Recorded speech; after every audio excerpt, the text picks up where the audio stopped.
Good morning, good morning. So it is November 15th, it is Friday, and here is our weekend ahead, the 15th through the 17th. So this is a surprising and shocking and potentially tumultuous weekend. So our full moon today is in conjunction with Uranus. It is in Taurus.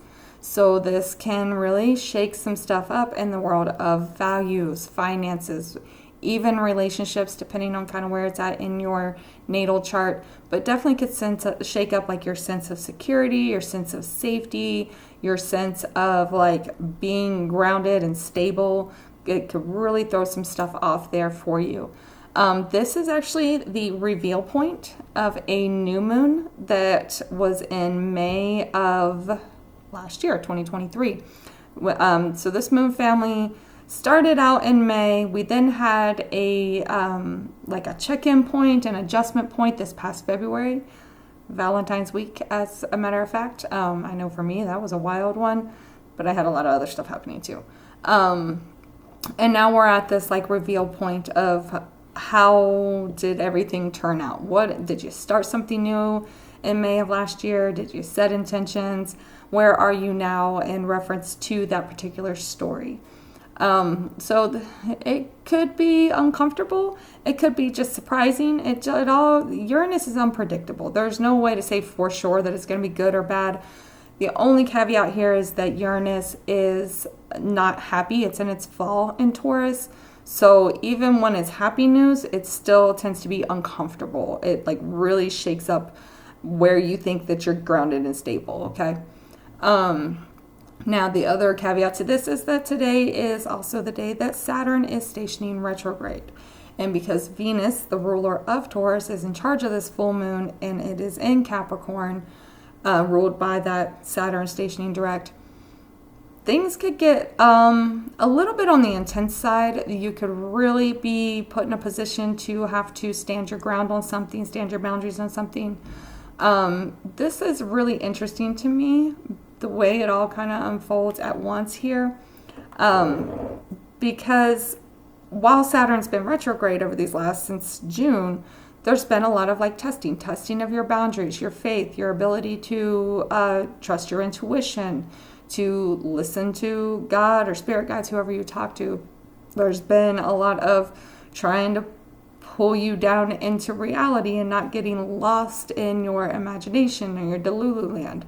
Have you been willing to face reality even when you don't like that reality? Have you been willing to continue to work towards your goals, make your dreams a reality? Like there's been a lot of tests over these last few months that have been very difficult. And now that it's stationing direct, we're really going to have to see, did we pass those tests? Did we stand our ground? Did we have those boundaries? Did we listen to reality? Did we keep working towards what we needed to work towards? And with Venus in Capricorn, this is going to be very related to money and relationships and things of that nature. This is also going to be related to that Pluto at 29 degrees of Capricorn. This is an interesting one to me. Like, we're going to see a lot of things go one way or another. Either you're going to take the responsibility for yourself, you're going to be honest with yourself, you're going to face reality, and you're going to make the transformations that you need to make in regards to your boundaries, your foundations, how you want to move forward with life. Or you're going to double down on being a controlling jerk to people who you have no authority over, but you think you do, right? So this is going to be an interesting split that happens between folks over these next few days. And it's going to be particularly difficult because we have 4 days where Pluto is still at that 29th degree of Capricorn and Saturn is direct after having tested everybody this whole time. So are we doubling down? Or are we moving forward and in a better way? If you're doubling down, probably going to be a really difficult time for you because karma's going to start doing what karma does. Now, Venus is also moving into a square with the nodes over the weekend, actually today, which is going to bring kind of this push and pull between the past and the future, people pleasing and speaking up for yourself. With Mars sitting still, there could be this like real tendency to want to, or not sitting still, but it's moving very slow because the station's retrograde at the beginning of December. There's going to be like this real desire to kind of want to react to things from a place of ego and drama and things of that nature, kind of being a little childish type of behavior popping up here. Make sure that you're paying attention to how you're reacting to things. You're probably going to still see boundaries tested. There is a lot of blast from the past type of energy here with Uranus being retrograde, and that connection, that square to the south node like that. We also have overnight tonight, the moon will move into Gemini, putting Mercury in charge. Mercury is in its shadow period. It's getting ready to station retrograde here in about a week and a half. So that's also bringing up the past. And Mercury will oppose Jupiter retrograde in Gemini over the weekend as well. And the sun will finish out its opposition to Uranus. So expect the unexpected this weekend. Expect it to have something to do with the past, whether it's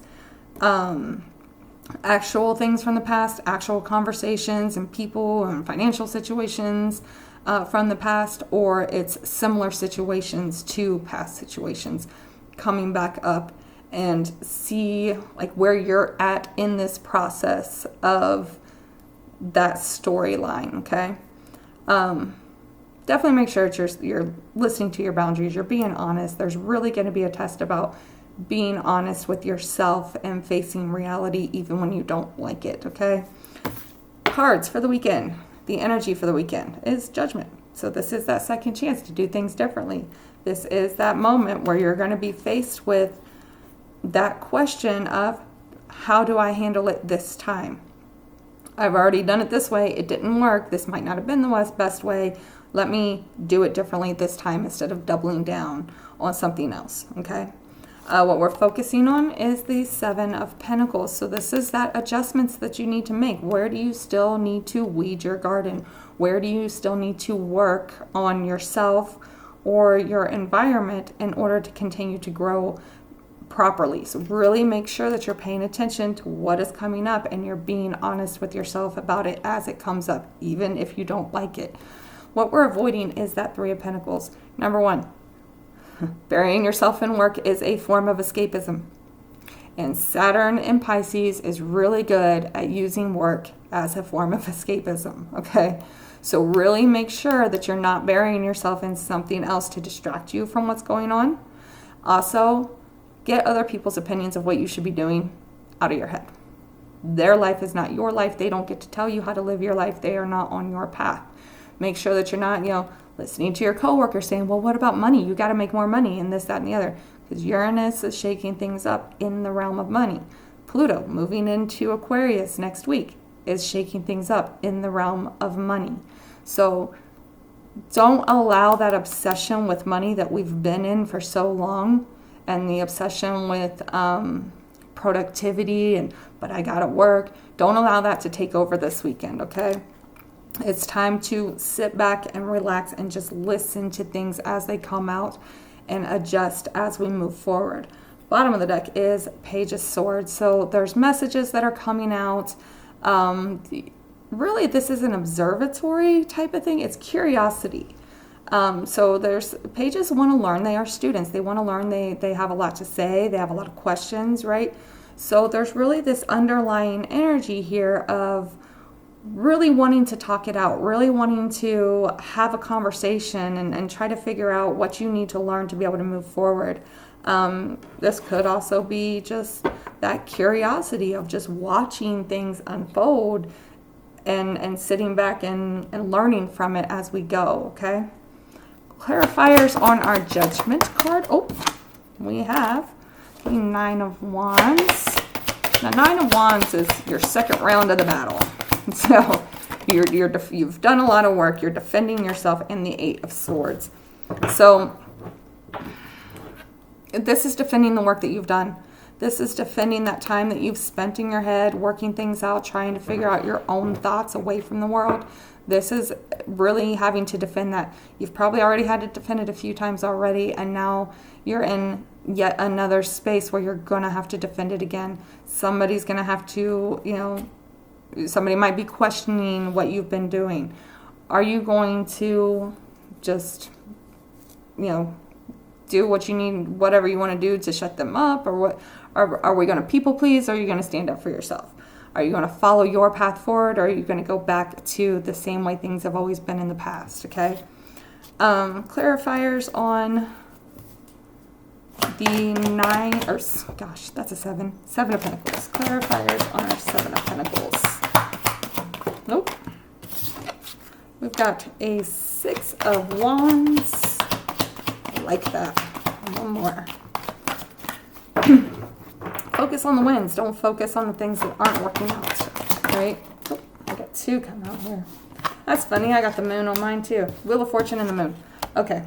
I love this. We're focusing on what work we still need to do on ourselves, right?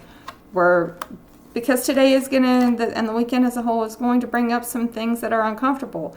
Don't get discouraged, right? Just because you haven't completed the work doesn't mean that you have to go back to the beginning. You just keep going. Focus on the wins that you have made, the progress that you've made. Focus on the things that you can pat yourself on the back for, right? We're focusing on moving forward. This Wheel of Fortune is moving us into that next realm of life, into the next season of life, even if you clearly can't see it, right? You might not be able to see the outcome here. A lot of us are struggling to see where this is going, and that's fine, but we do know that it's moving forward regardless. You don't have to see the future to be able to continue to move towards the future, okay? Keep working on yourself. And just a shameless plug for myself, I do offer shadow work readings, astrology readings. If you want to do that, you check out my little linky thing in my little description there. Clarifiers for our 3 of Pentacles. Why are we avoiding that 3 of Pentacles? Funny thing is, this is actually what I got for myself today too. Just fun story. Okay. Clarifiers for the 3 of Pentacles. We've got 3 of them here. Okay. All right. We got 4 of Wands, 3 of Wands, and 8 of Cups. So we're staying out of the workaholic mindset. We are staying out of listening to other people's opinions on what we should be doing. We're not going to do that. We're not going to pay attention to them. We're going to pay attention to ourselves, to our guides, to our intuition as we move forward. Even when things are not quite working out, it's just the universe showing you where to make an adjustment. That's all that's happening here, okay? Because we've got this celebration and this completion and this things coming in for us, this happiness coming in for us after having done the work, right? We might still need to do a little bit of work. That's fine. The healing process is never over. It's always happening. You will always have something come up that you're going to have to heal, especially if you've got a lot of trauma, right? So really, don't listen to other people. Their opinion of you is not your problem. It's none of your business. 10 of Swords is on the bottom because we are ending these old things, and it might be painful to do it, but that's what you got to do in order to move forward, okay?